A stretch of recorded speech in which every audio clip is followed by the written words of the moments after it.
तर नमस्कार मंडळी, मी तुमचा मित्र सौरभ शेळके तुमचं सर्वांचं आपल्या चॅनलच्या नवीन व्हिडिओमध्ये पुन्हा एकदा स्वागत करतो. तर मंडळी, आजचा व्लॉग आपला खासच आहे, कारण दरवेळी जे आपले व्लॉग असतात ते आपल्या गावचे असतात आणि मुंबईच्या ठिकाणी मी कधी व्लॉग असं केला नाही जो ट्रॅव्हलिंगमध्ये होते. आणि मी सध्या तरी डिझायनिंगचा जॉब करतो, म्हणजे ज्वेलरी डिझायनिंग. तर याच्या आधी मी अंधेरी वगैरे सिफ्ट साईडलाच होतो आणि आत्ता मी चर्नी रोडमध्ये प्रवास करतो. बस कधीच वाटलं नाही की मला ट्रेनचा प्रवास करावा लागेल, कारण मी इथं असल्यामुळे मला जवळ वाटायचं आपलं सिप्स वगैरे या ठिकाणी. जेव्हापासून मी चर्नी रोडला जॉबसाठी जायला लागलो ना, तर तेव्हापासून माझा हा ट्रेनचा प्रवास चालू झाला आहे. आणि ट्रेनच्या प्रवासामध्ये तुम्हाला माहितीच आहे, मुंबईकर तुम्ही तुमच्यापैकी खूप जण मुंबईकर असतील, मुंबईमध्ये प्रवाससुद्धा केला असेल जर तुम्ही गावचे असाल तरी. तर मुंबईचा जो आपला ट्रेनचा प्रवास खूप भयानक असतो आणि तो मी आता अनुभवतो आहे. गर्दी कशी असते वगैरे. कधी मला माहिती की मला भजनाची आवड आहे, भजन बोलायची, वाजवायची. तर आता जेव्हापासून मी ट्रॅव्हलिंग करतो आहे, काही 1-2 महिन्यानंतर नाही, हे साधारण 1 महिन्यामध्ये मला एक भजनाचा हे भेटला, ग्रुप भेटला. आपले जोगेश्वरीमधलेच आहेत ते मला सुद्धा आधी माहिती नव्हतं. आणि मी कसं कधी ट्रेनमध्ये कधी भजन वगैरे बोललो नाही. तर तिथले दादा, त्यांच्याशी बोललो की दादा, कारण मी तेव्हा त्याच भजनामध्ये 4-5 दिवस जायचो. तर असं वाटायचं की चला आता आपण एवढं आपल्या कला आहे तर आपलं ती दाखवायला पाहिजे, आपली तेवढे आवाजसुद्धा क्लिअर राहील आणि आपला कॉन्फिडन्स वाढेल. या भजन मंडळासोबतचा जो अनुभव आहे ना पहिल्यांदासुद्धा, तर नंतर मग एक फिक्स गाडी झाली. तेव्हा मला कळायला लागलं की लोक फिक्स गाडीनंच का जातात वगैरे. हे सगळं त्यांचा एक ग्रुप असतो किंवा ती एक सवय असते की त्याच गाडीने गेलो की आपण त्याच टायमाला पोहोचतो. आणि तिथले जे भजन मंडळातले जी माणसं आहेत ना, तर ती माझ्या ओळखी झाली भजनामुळे. नंतर मग तो आता त्यांच्यासोबतचा प्रवास, त्यांच्यासोबतचं भजन हे मला चांगलं वाटायला लागलं. त्याचा प्रवाससुद्धा कसं जायचा भजनामुळे तर ते समजत नसायचं. आणि ह्या भजन मंडळामुळे मला तो प्रवास आहे ना एकदम सहज वाटायला लागला. आणि कधी भरपूर गरमी वाढलेली आहे मंडळी, त्यांच्यासोबतचा प्रवास, त्यांची ओळखसुद्धा तुम्हाला मी करून दाखवतो. 9:15 वाजता मी घरातून बाहेर पडतो आहे आणि ती ट्रेन आहे 9:35ची. फास्ट आहे, जोगेश्वरीवरून बोरिवली का गोरेगाववरून ती निघते. तर मंडळी चला भेटूया डायरेक्ट भजनामध्ये. त्यांच्यासुद्धा मला ओळख करून देतो, त्यांनासुद्धा आनंद वाटेल की आपण यूट्यूबला दिसू. तर त्यानिमित्तानेच मी व्लॉग करतो आहे. याच्या आधी मी कधी व्लॉग नाही केला, पण मला मुंबईची जर्नी, माझ्या भजनामधील सकाळची जर्नी तुम्हाला दाखवायची होती, त्याच्यामुळे मी हा व्लॉग केला आहे. तर नक्की तुम्हाला आवडलं तर लाईक करा. तर मंडळी, ही माझी मुंबईमधील साधीशी 2 व्हीलर. मंडई, जोगेश्वरी स्टेशनला जाण्यासाठी मला इथून शेअरिंग ऑटो पकडावी लागते. आज आहे 4 मे, म्हणजेच आजच्या दिवशी ज्यांना मराठी येत नाही त्याच्या विरोधात जे आंदोलन करणार होते त्यांचा आज आंदोलनाचा दिवस आहे.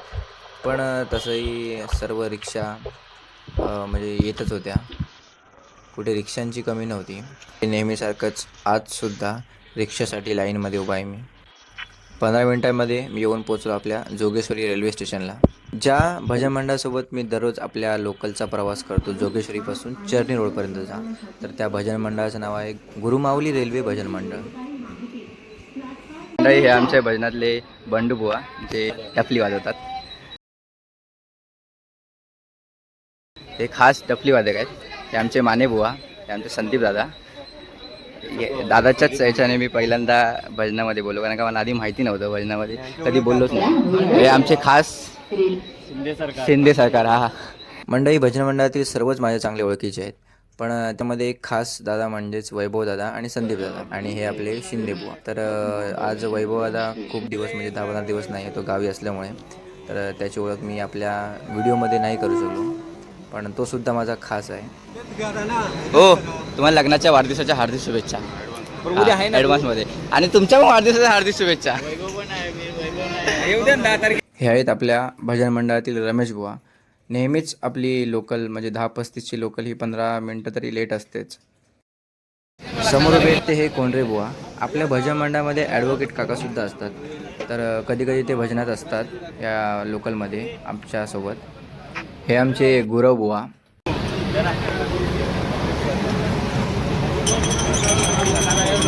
हे सगळे भजन मंडळातलीच आहे सगळे.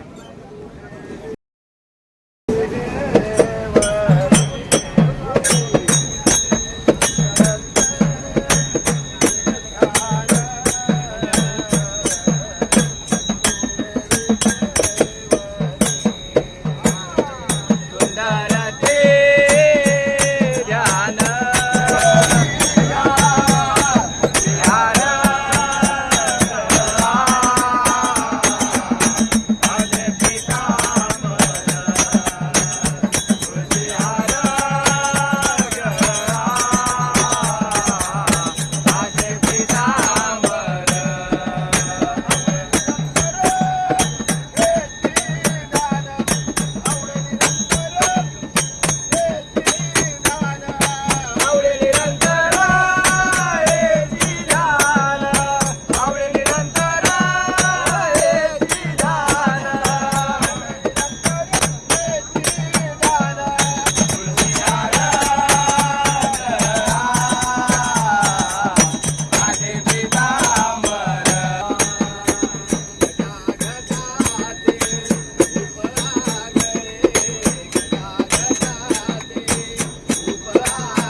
नाही. आज पण नेहमीसारखंच 10:30 ते 7:30पर्यंत ड्युटी करून आता मी निघालो घरी जायला.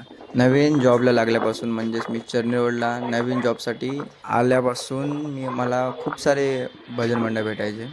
पण आता रेग्युलरचं भजन मंडळ माझ्या ओळखी झाल्यामुळे मी नेहमीच त्यांच्यासोबतच येतो. आणि सकाळ सकाळ भजन ऐकल्यावरती तर मन प्रसन्न होतंच आणि त्याच्यामुळं अर्धा पाऊण तास कसा निघून जातो, प्रवास कधी सुरू होतो आणि कधी संपतो हे सुद्धा लक्षात येत नाही. त्याच्यामुळे हा माझ्यासाठी डेली रुटीन खूप भारी झालं होतं. या व्हिडिओमध्ये मी दाखवले तुम्हाला की माझी डेली रुटीन कसं असतो सकाळपासून संध्याकाळपर्यंत. आता मी जोगेश्वरी स्टेशनला उतरलो, इथून मी रिक्षाने जाणार घरी. मला जाईपर्यंत 8:45-9 घरी वाजतात.